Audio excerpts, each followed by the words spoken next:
Hello and welcome to part 4 of our trip on the Silversea Silver Muse to Alaska, round trip Seattle.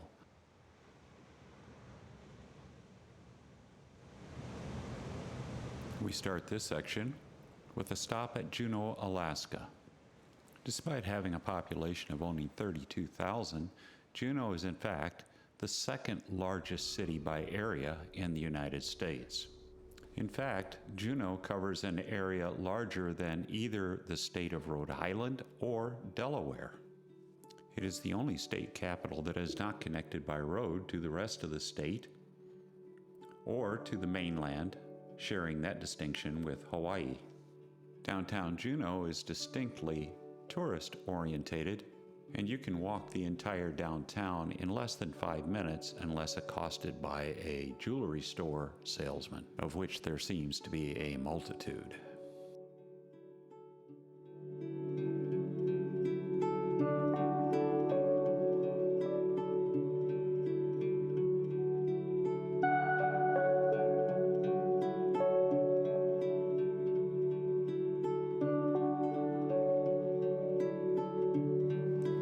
Ship here is the tramway up the side of Roberts Mountain. The tramway is Native Alaskan owned and operated and uniquely provides some information on Native Alaskan Indians, as well as an interesting hike and natural beauty.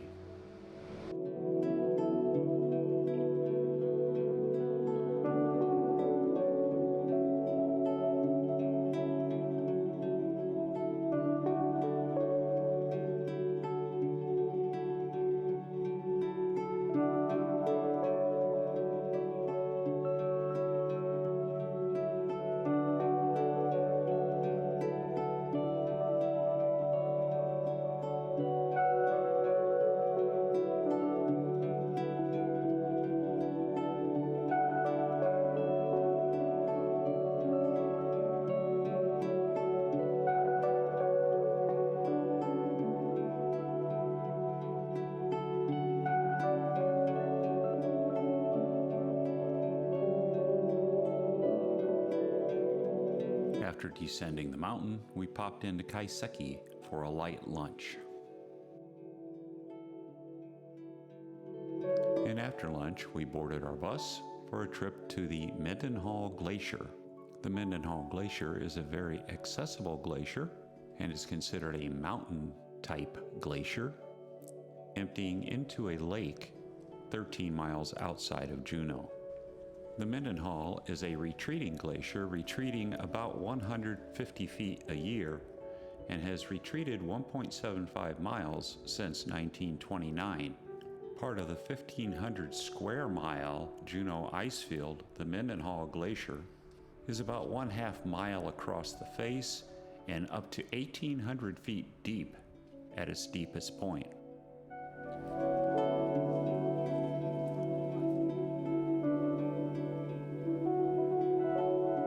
It is an easy hike from the visitor center to the directly adjacent Nugget Falls that rises to over 377 feet.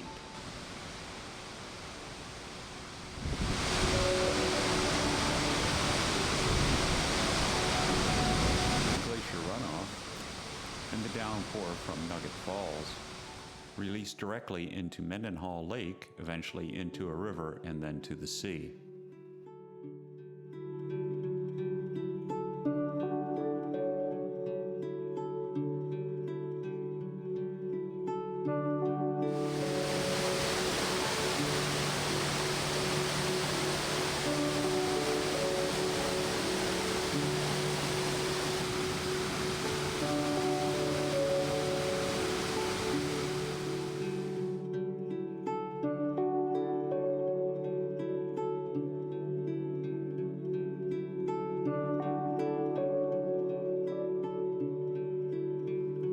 Bus ride later, and we were back at the ship and ready for the rest of the day's entertainment and dinner.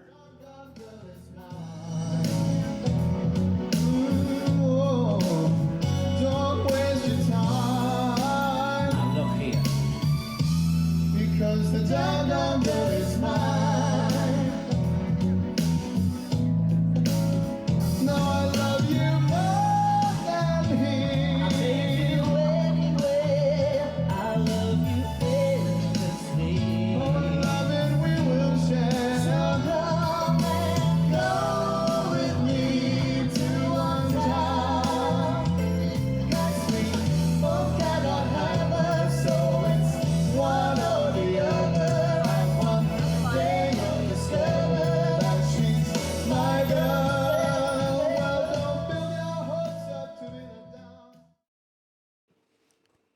After the show, we had another reservation at Hot Rocks.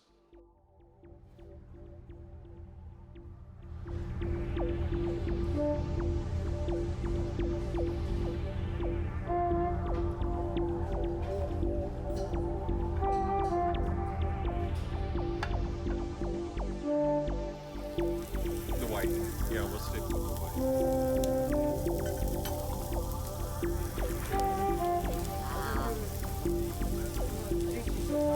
Oh, I'm fun.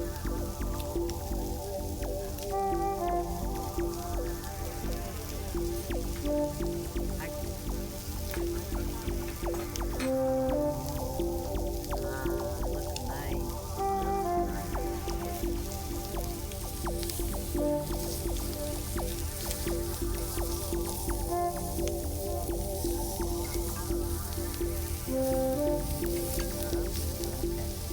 Good idea.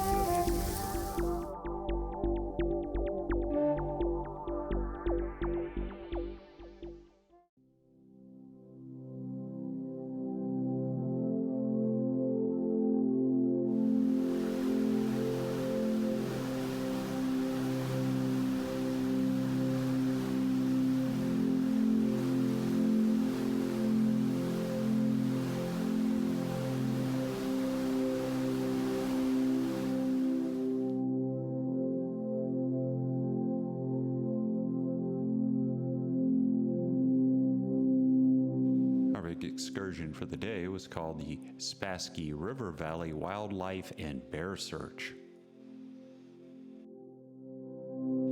In search for bears we did, but finding bears we did not.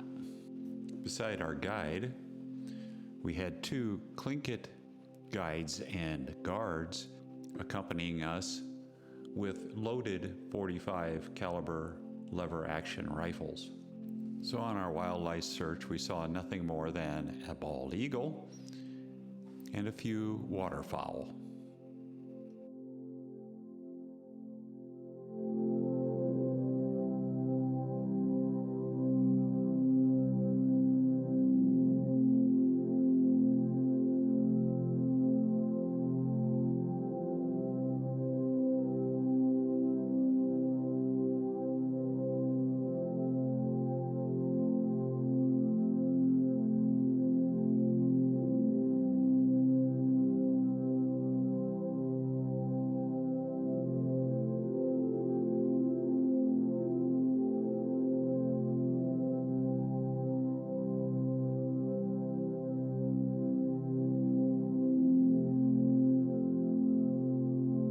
Reboarding our chariot, we went back to the ship and to the tourist developed area near the dock. This area had some very nice trails and attractions.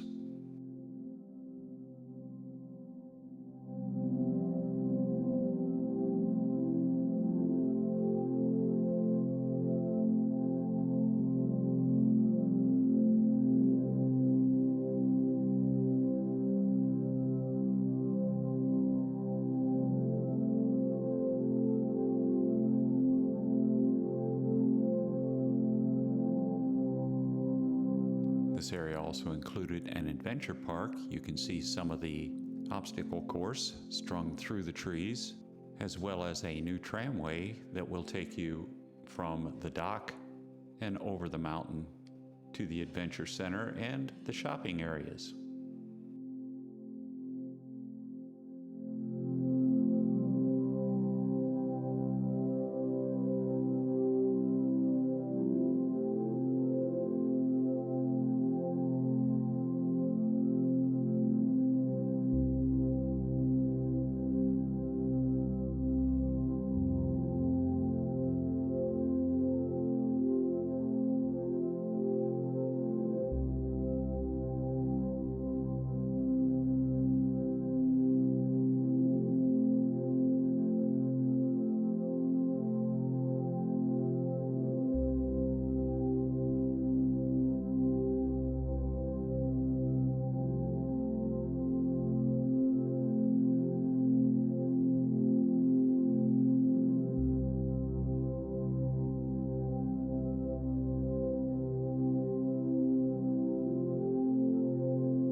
from Icy Strait Point was beautiful and put us in the mood for, you know what, dinner.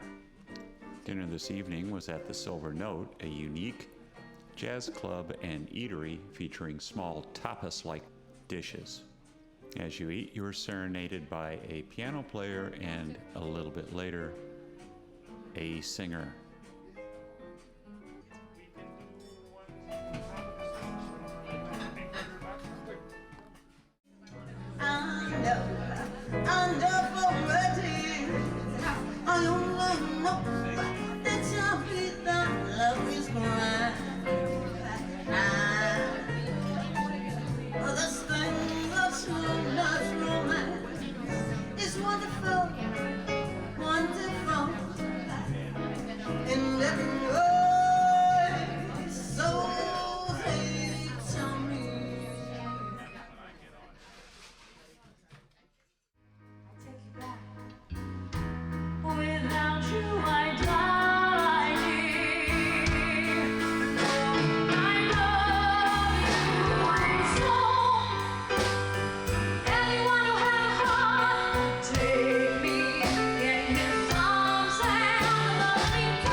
Back at sea for 2 more days and 2 more nights, we were headed back towards Seattle.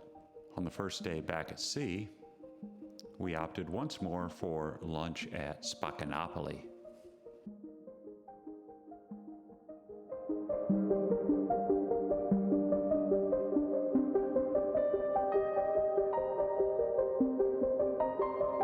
That night, one more final show at the Venetian Lounge, and it was a tribute to Queen.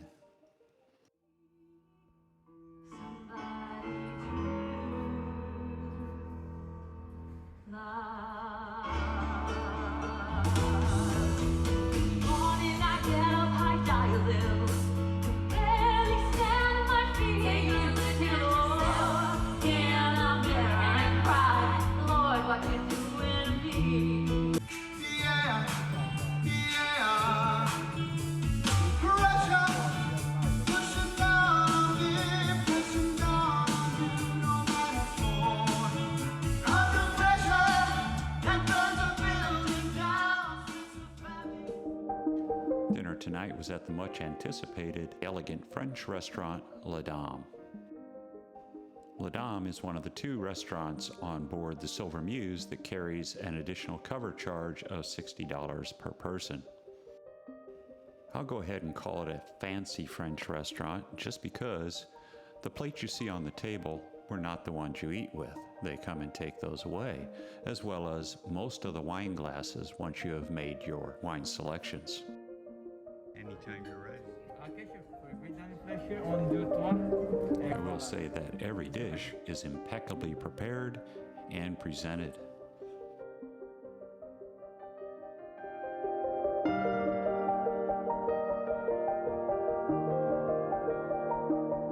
I was more than just a little hurt to find that the wife said her Chilean sea bass was better than what I had prepared for her in the past. For me, however, I was there for just one thing: the Grand Marnier soufflé. Yeah, sure.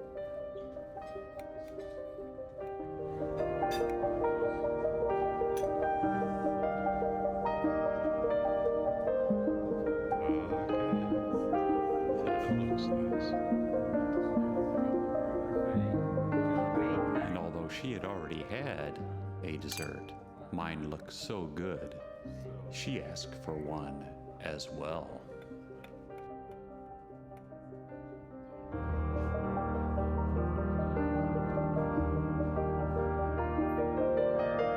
The souffle did not disappoint and was the perfect cap, perfect meal. The next day was another day at sea, and seems the perfect opportunity to say a little bit more about La Terraza for breakfast and lunch. During the day, La Terraza is the main dining venue, served buffet style. There were many choices available for breakfast, and even more so for lunch. For lunch, there was always a specialty station, either pasta, Chinese, or whatever, and a carving station featuring a different meat of the day. Plenty of desserts were available, and I have to say this was the best, most consistent buffet at sea that I had had prior to this. As had become our habit, often went to the Panorama Lounge for afternoon tea or an afternoon drink. No big entertainment choices this evening, so off to dinner we went, and this time once more at Indochine.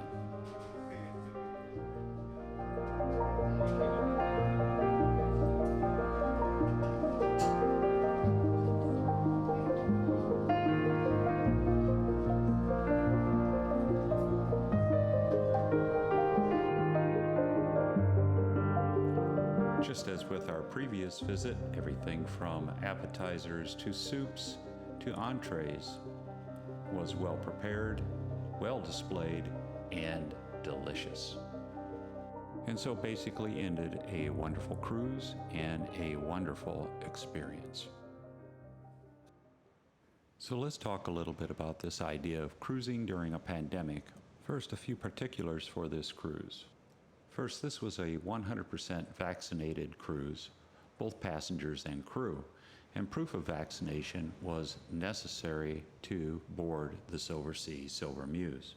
At the time we took the trip, no pre-test was required, as everyone had to provide proof of vaccination. This made embarkation relatively easy. The other interesting thing about this cruise is the fact that while the ship could accommodate up to 596 guests, there were only 165 of us, leaving lots of space for social distancing and us to rattle around in. Masks were required inside the ship in all the public areas, until of course you sat down for either drinking and or eating. Crew wore their mask at all times. Social distancing was enforced in all the public venues, but that really wasn't a problem with only 165 of us on board. With a full complement of crew, that means that there were about 2.5 crew members for every one guest. Would service and food be just as excellent with a full complement of guests? Hard to say, but I suspect that it would be very close, if not the same. Every crew member that we met seemed happy to be there and happy to accommodate every guest's wishes as much as possible. The idea of having a butler was sort of new to me, but it was much appreciated by the time we were well into our trip. Big shout out to our butler, Mohammed, who was very accommodating and attentive, and who quickly learned our little eccentricities and learned to anticipate and even exceed our expectations. So was cruising during a pandemic really a smart thing to do? I don't know. What I do know is that at no time did we ever feel unsafe while on the ship or on any of the excursions. I felt much less safe and more exposed in all of the airports that we had to visit to and from Seattle. The airports were crowded and social distancing was a joke. So red light, green light for cruising? For us, a green light, with the caveat that extra care should be taken in airports.